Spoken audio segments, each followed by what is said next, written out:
Hello and welcome to Highly Informed. I'm your host, Shaun Salvaje. Highly Informed is all about entheogenic education and news you can use when it comes to the world of cannabis and psychedelics.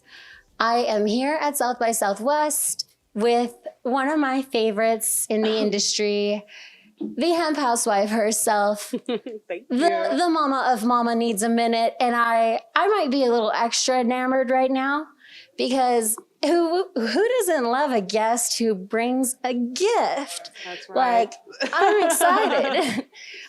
Yes. It's been a full day of filming. This morning we started early and we're still going. And I'm excited to have you with us, Kim. Thank you, Shaun. Thank Kim you. has kind of been a secret weapon in the Texas hemp beverage business, but honestly, the Texas cannabis beverage business, which extends beyond Texas. So I'm really happy to have you here, but tell me more about this gift that we have.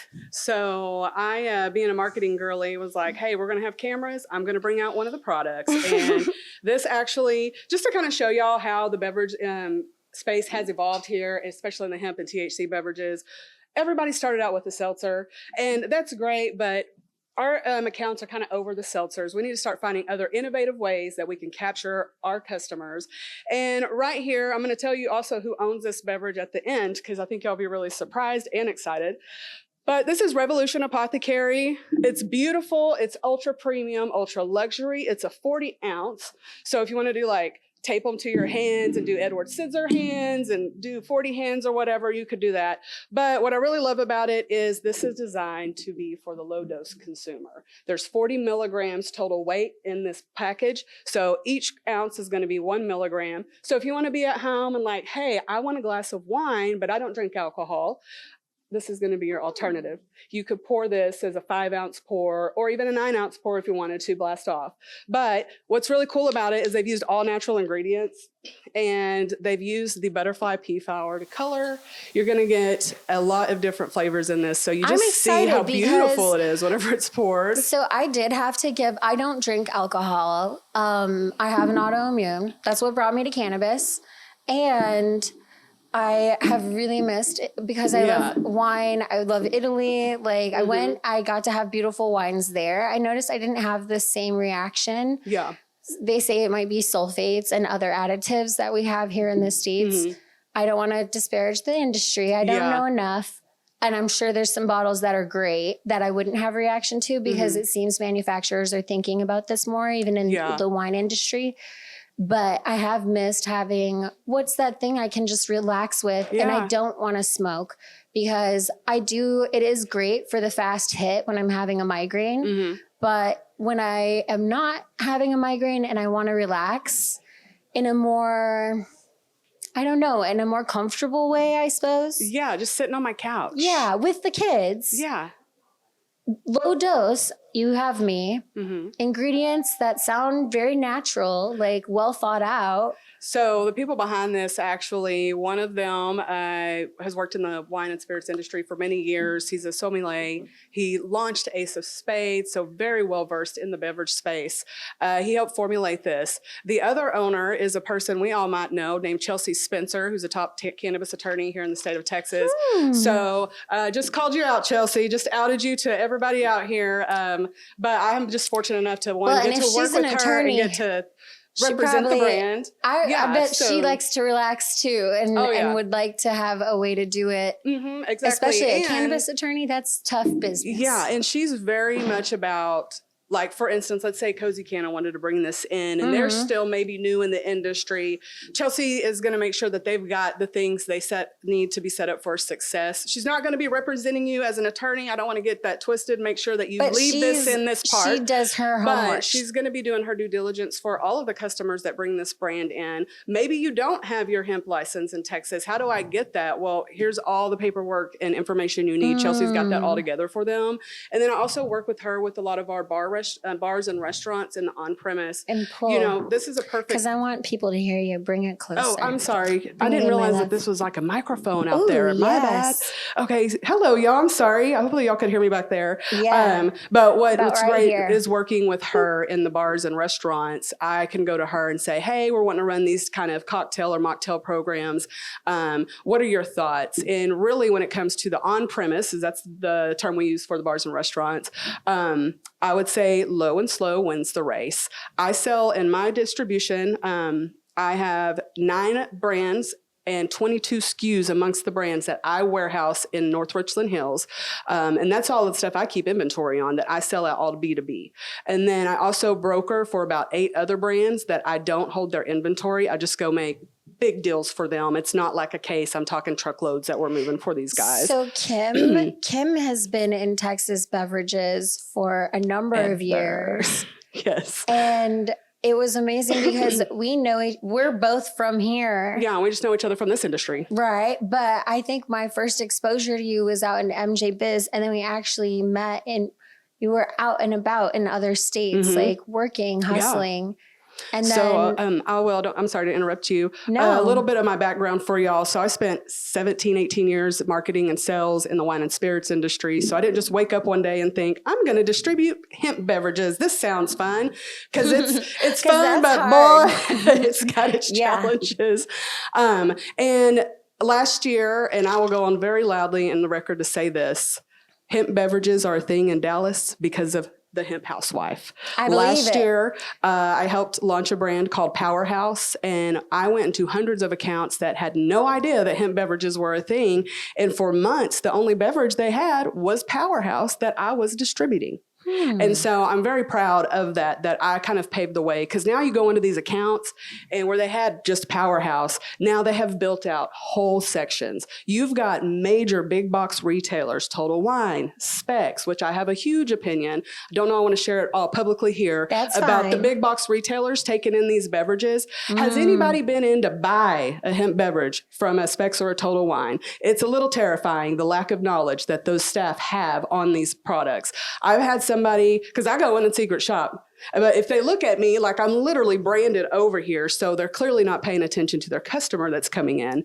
I just asked them, hey, tell me about these beverages. And the guy was terrified. I don't think it's the appropriate.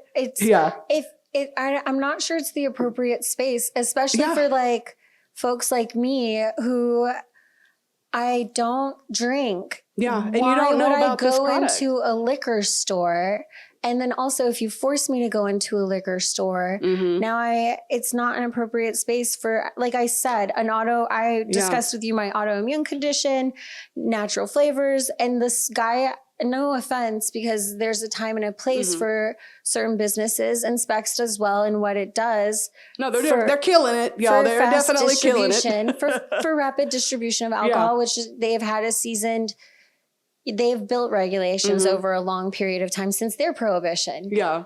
But I don't think it's an appropriate avenue for a lot of customers who aren't going to get intoxicated. And I think that's where folks are missing the beat. And you know what? I've never heard anybody say that, had that perspective before of if I'm not drinking. So December 18th was a year for me for no alcohol. Okay. And a lot of people are using these products. A lot of these people are using these products. Exactly. A lot of women are interested in using THC hemp products, but they don't want to smoke. I mean, I host events all over and women are coming out and I'm like, so do you smoke a joint? And they're like, no, are you kidding me? And like they could never even imagine using a topical, much less an edible, but this is less intimidating. This is more inviting. This isn't harsh on the lungs. This could have a much scalable. Yeah, it's very easy. There's different ways and different options of beverages. This is less intimidating. I have women coming out in droves. How do you like that? Oh, I love it. Highest vibes, babe. I know. We should have cheers before. There we go. To highest vibes. Toast. But yeah, so the women especially are now coming out, trying these drinks. They're getting a feel for what they feel like. And then they're like, you know what? I could fuck around with a joint. I could get down with some edibles. And so it's really opening the door to other. Yeah, then they can decide what's the best consumption. For them. Yeah, exactly. I love flower and whole plant as much as possible because the whole plant has certain things that it has other functionalities. Like the leaves have the thing about THCA, the acid. There are parts of that acid that actually are really beneficial. And I understand the decarboxylation argument. I understand, folks, because I can imagine folks in the comments are going to let me know. Thank you. I understand, but isn't that consumers' right? Like to decide whatever they do with the product? How they want to give themselves these products. Exactly. To decide for themselves and be an educated consumer. But I really love how I think the best players in the industry, like we get back to that scarcity thing, and the best players in the industry aren't looking at other folks and being afraid. Like they're not looking at restricting other folks. They're innovating because this opens up a whole new market. Like I can imagine folks will see something like this and want to duplicate it. Yeah, there are a few other products. I call this like large format. So when they're in like a 750 or higher, I call it large format. Wait, and how long would a bottle of that keep? So this right here doesn't actually have to be refrigerated. And so shelf life about 12 months. This is bottle, I mean, you tasted it. It tastes absolutely fine. Yeah. This is my bottle I've been sampling it people tastes healthy. on. It doesn't taste... It's refreshing. Yeah. I do know that they've got a couple of other flavors coming down the line. I would have to look, of course. Yeah. But that's the beauty of an attorney owning it is that I'm imagining her COAs are in alignment. You know? Yes. And then again, we're getting to come out and educate people. That's the most important part. That's why I got in this industry. You know, everybody sees me as a hemp housewife. I have to tell y'all, it's a blessing and a curse because so many of y'all follow me online and you're like, oh, the hemp housewife. And y'all, I love that. I love that y'all we've built this community. But what it has caused is people don't take me serious when I come in and I'm trying to do a $100,000 deal with Cozy Canna or the down the street at Lazy Days. That is a struggle. Yeah, they're like, oh, you're the hemp housewife. And I'm like, y'all, I was doing all this bad bitchery way before the hemp housewife was ever a thing. I'm like, so that's like kind of a thank you. Well, but it's a whole thing. Like, a bit, I think some of us who have been watching quietly, thank you. We know because I was aware of you doing beverages for quite some time, and then I was like, oh wait, the hemp. I have this facial blindness.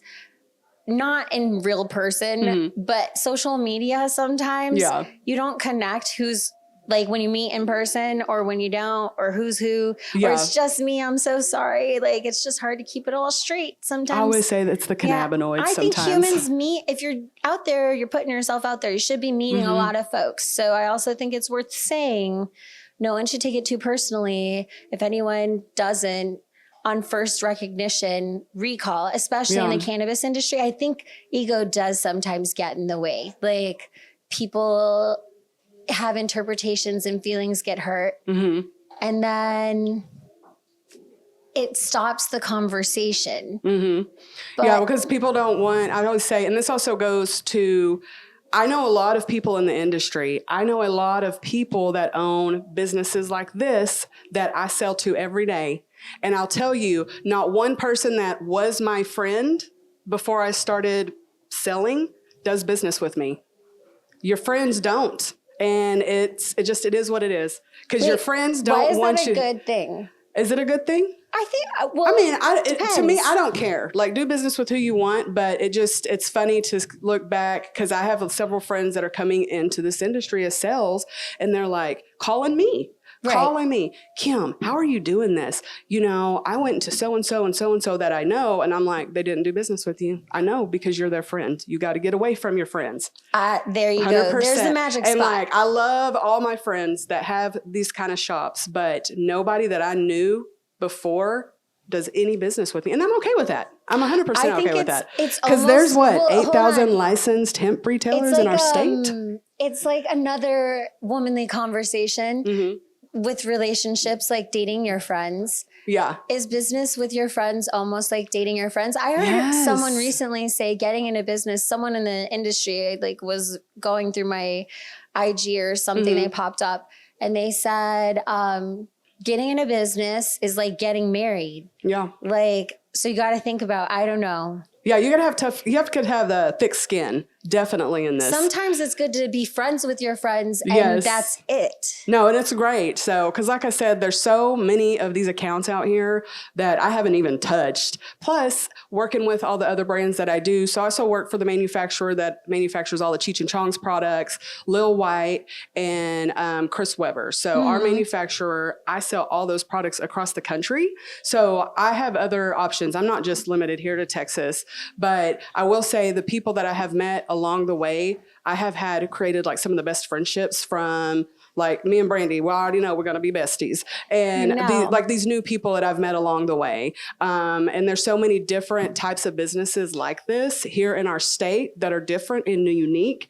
So you just got to kind of get out there and you'll find your people is what I'm trying to say. Yes. I think it's all about how you show up. And I know we were trying to talk about beverages. I feel like we're kind of going back and forth. So I'm always ready to get into the beverage bit. It's like a mom sesh right now, you know, when you're just like actually shooting this shit and you're like, hey, how's business? How are things going?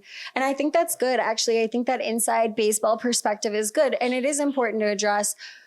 I've heard of folks who have, you know, gone out of business because they entered deals with friends. I mean, I'll tell you, I myself have had bad deals like that I made with friends who you later find out, like one friend who tells you straight up and down his legal's all in order. And then I find out from another girlfriend that he's stolen IP and he's in litigation. And this brings but we signed a great contract. Point for anybody that wants to have some business knowledge thrown at them or just some advice. Y'all need to stop spitting in your hand and doing a handshake deal. Contracts. Period. I think the Chelsea's amount of people, and I'm looking at the wine. camera, and if you're watching this right now, you know who I'm talking about. There's many of y'all out here getting screwed because y'all are just doing spitting in a handshake, and it's not working out for a lot of the people in this industry.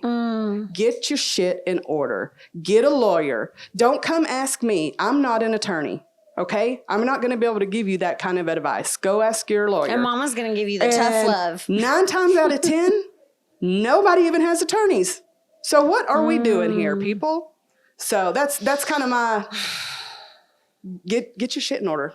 Get your contracts. Get your lawyers to look over. I've been screwed. Y'all know my big deal I had in Washington? Mama Needs a Minute. Yeah, that went south because I got involved with the Cannabis, and I love the Cannabis, but men were riding on the coattails of the Hemp Housewife, and I was like, no more. So it happened, y'all, and I've moved on from it, and what it has done is made me stronger and realize, like, I don't need anybody.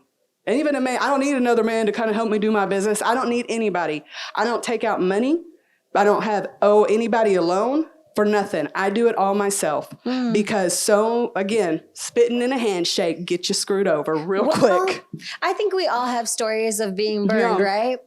When I reflect, because definitely like the last 2 years, I had a contract that went awry. That was a contract from many, many years ago, and it haunted me, you know? This is like a contract that was 5 years old, and then more recently, the party wanted to relitigate just to kind of have fun, because I don't think people realize that you can get tangled up and it can cost, you can be completely innocent, be minding your own business, and someone can tangle you up just to slow you down. Oh yeah. And can't be held back. For a while, I took that really hard. Like, have you, I don't know, are you into sports?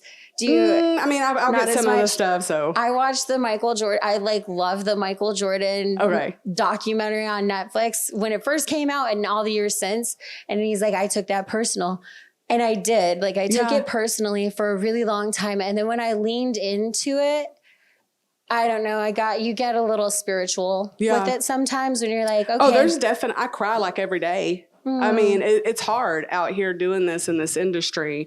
And especially whenever, you know, you're coming up and you're trying to meet new people and get some stuff going. And then you realize everybody is full of shit, then they're not well, not really everybody. We've got majority, some good folks. the majority. I know you're telling the truth. I know you're telling the truth. So, and the people watching this that know me know I don't mean that everybody. So it is what it is. But a lot of people are just full of it and aren't actually doing that's stuff. Unique to the industry. I think it's unique to every, like not just this industry, but there's a lot going on here as well. Humans are going to human.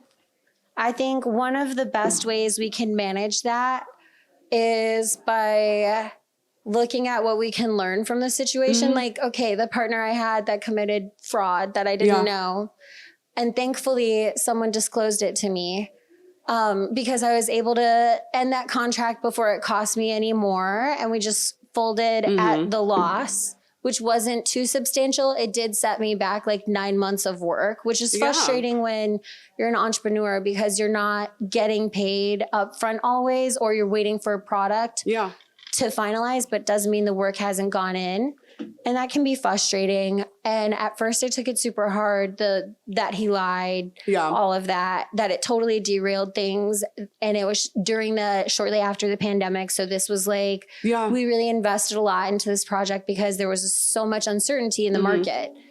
And you can take it really hard. You can take it super personal. But the best thing that I figured out was once I was willing to really, really look at it and then look at, okay, what are the things that I had done also? And maybe I need to go to therapy for that too, that I do that too much. I think everybody could stand some therapy. So with my distribution company, I had a business partner. My company started back in May, and I had a partner, and shout out Tariq. We're great friends. We're not good business partners. We didn't see eye to eye. And on a Monday, we decided this ain't gonna work. And on Friday, I wrote him a check and bought him out because this was my company.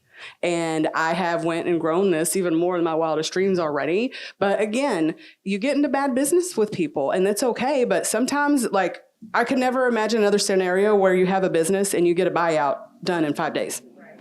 Like, y'all would have had no idea I was doing that. Like, business was halted. Sometimes it's crazy. It can take months. Yeah. Like, to your original point of make sure that you're protecting yourself, have at least a lawyer on no one that you would call. You don't have to necessarily you don't have somebody on retainer, but just be like, hey, can I talk to you a minute? I love that you bring that up because I wasn't planning on discussing this much at all, but actually I went to, this is so weird, but I went to mediation school. Okay. And this is random things Shaun has been doing behind the scenes between seasons. And I became a professional mediator and arbitrator. Because, okay, girl. Well, because you're right about there's a demand in the cannabis market. We have attorneys that we need to lean on when it comes to going to court and they arguing. Are waiting for your calls. They are waiting for you to call them. And when that's necessary, it's good. But also there are times like what you shared with your partner where if you have that mediator or an arbitrator to help you come to resolution. And this is what I talked about during my testimony. So it feels like I'm repeating myself a bit, but it's like we have to find ways to find mutual understanding, come to resolution, because you're right, a 5-day buyout is unusual. I mean, I've been brought onto teams to help broker peace and manage all the staff while executive directors and medical directors or others are handling their they're trying not to be ugly divorce, but it's happening anyway. Well, and it's way more difficult, and it can take extended period. That one took, I think, almost a year. Yeah, and Tariq and I respected each other enough that he knew that the business was important to me because this industry saved my life. And this is why I do this every day. And I want to make a little money, but at the end of the day, I want to make sure that the products that I'm out here putting the Hemp Housewife approved stamp of approval on are things that I'm going to consume. And then my community that I've built kind of looks at me like, hey, what's the latest and greatest that we can, drink or smoke on, or where's the latest event?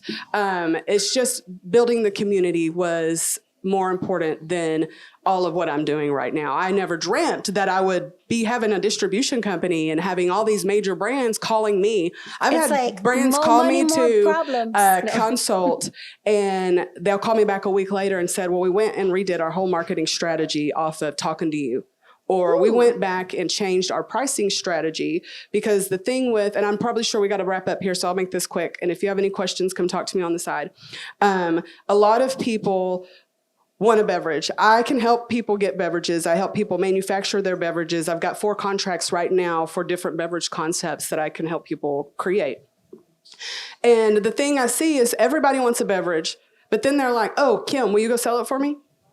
Well, I mean, we can talk about it, but I have a book of business. So that's what I do with my distribution is I go to, hey, Chelsea, here's my book of business. I'm growing. Let me have you in my distro, blah, blah, blah. But other people now are wanting beverages. And what I'm seeing so much, and what I've learned as well, because I have my own private label. A lot of people don't know that. I don't advertise it, but we have our own private label as well. If you have a couple $100, you can get a beverage. It is, do you have the marketing dollars to support it on the back end? Are you going to be able to do these things to make sure that your beverage is going to stay sustainable in this market? Well, that's the thing is like beverages right now are, so in the early years, it was, I feel Texas was a big part of leading the way, hemp and innovating. But now some years in, beverages are a dime a dozen. Everybody's in on it. That's why alcohol kind of wants to control it. Yeah. And that's why I kind of, when I say, if you have a couple $100, you can slap a label on a beverage. Like, I don't mean that to sound funny, but it is what is happening out here. So it's a highly saturated literally is market, what is happening. Very highly saturated. But if you're able to invest in actually telling your story, capturing it, delivering a good product, and making it something that is consumer focused. Consumer focused, definitely. Like all these THC and hemp brands, beverage brands, really need to start looking at the big alcohol as to what they've done in marketing, because that's where it's coming. Even going into bars and restaurants, they're already asking, oh, are you going to do a buyback? Are you going to come do $100 bar spend if I bring this in? Because that's what the liquor people do. Send the girls. And like send promo girls out. That's exactly what they're wanting. That was like 20 years ago. They're wanting that. So good for you if you want to throw your label on a bottle and call it a day. But don't expect that to get much traction if you ain't got some deep marketing dollars out there. So just that's the truth. All right, Kim. If anyone was looking to get into hemp beverages in 2025, what would be your best words of advice? My words of advice right now, being in Texas, it's kind of volatile. We're all aware of the situation at hand. But currently, right now, I would not come into market with anything less than 10 milligrams. I have 5 milligrams that have just been sitting in my warehouse that I've had to contact my brands and say, hey, these are not selling. And the only way I'm going to get rid of them is if I blow them out. And then I'm going to undercut their pricing in market. We don't want to do that. That's a huge problem out here. That's a time for another podcast. A 5 milli drink. Yeah. What I like about this is it's big enough that I can titrate it or dose it myself. So even if I want less than this, I can mix it with something like a soda or a 7-Up. Just like, and it feels a lot better because when I do go out with friends, I don't drink, so I have to go outside like all the time by myself. Yeah. No, I'm like you. I always carry some sort of water-soluble, flavorless THC in my purse because I go out to bars and ask, like, hey, do y'all have any THC drinks? If they don't, I do my own. And they're like, what are you doing to your drink? I'm like, I'm spiking myself. I'm a bit too disorganized to and do then that. I would also to have say, an option like this available would have me, I would be able to actually be in their establishment and enjoy myself and not feel like trash the next morning because some folks, I used to be, like I said, I was a bartender when I was 18 on 6th Street. This is how crazy Texas laws are. It's 21 to drink it. It's 18 to serve it. I was an alcoholic probably by 19. I remember being like 16 working in like a Jason's Deli and they served beer in their cold box. I couldn't even ring it in when people came. I had to get a manager and then customers would get mad at me. And I'm like, I'm a kid. Like, what do you want me to serve you a beer? Okay. I mean, I stopped drinking before I hit 21 because, and I understand I came up on 6th Street and now looking back as like, I'm 40-ish. I'm getting there. I'm not quite 40. My sons tell me I round up too much. That's funny. But closer to 40 than I am 30. But no, it was funny. But now looking back, I'm like, what 18-year? Why was I on 6th Street? Yeah, so I had young? no business. It was the only opportunity I had to make money yeah. while I was figuring out this journalism thing. So I took it. Yeah. They taught me how to blow flaming Dr. Peppers. Shout out to Cheers, Shot Bar. It's still standing. That is classic 6th Street. And they've updated it and it's actually really cute. Although, you know, I prefer this at home. Yeah. No, so that I would say you're going to, if you're, again, nothing under 10 meg right now, on premise, we're looking at 2.5 to 5 milligram cap because then we can go in and run programs and I think that would say be like, smart. Hey, we want to cap these at like 3. Right. Well, 3 then per the bartenders, person. because you have to be able to measure it out. Like with alcohol, you use your jigger, you measure. I mean, I'm real old fat. That was 20 years ago. Y'all let me know if it's been updated or if they're pouring differently, but you need to know how much actually you're serving. And so I get titration for establishments and there's a conversation we had there, but I love this. You're right. Not the 10 milligrams because I can dose that and keep it. It feels like it's a good investment. Yeah. And I mean, so you're going to see more of this coming, more of this format. I think you're going to see more juice options coming. And I will call and say it right now. Passion fruit and dragon fruit are going to be the flavor of the season. That was delicious. So tell what flavor was this? This is passion. They have it listed as passion punch, but you've got a little bit of pineapple going on in there. You definitely, the color again comes from the it's so pretty. Butterfly pea flower, passion fruit. There's a lot going on there. If anybody wants to sample a little bit, y'all come find me and I'll give you all a tidbit of it to try. So, but yeah, that's all I got. If you have any questions, please let me know. I hope this was good for y'all. I had fun. So. Thank you. And thank you all for joining us for this episode of Highly Informed. Coming up next, Jeremy Greens and Colton Luther. We're going to throw back to some original Texans. Cheers. Cheers. Thank you guys. I hope I didn't get too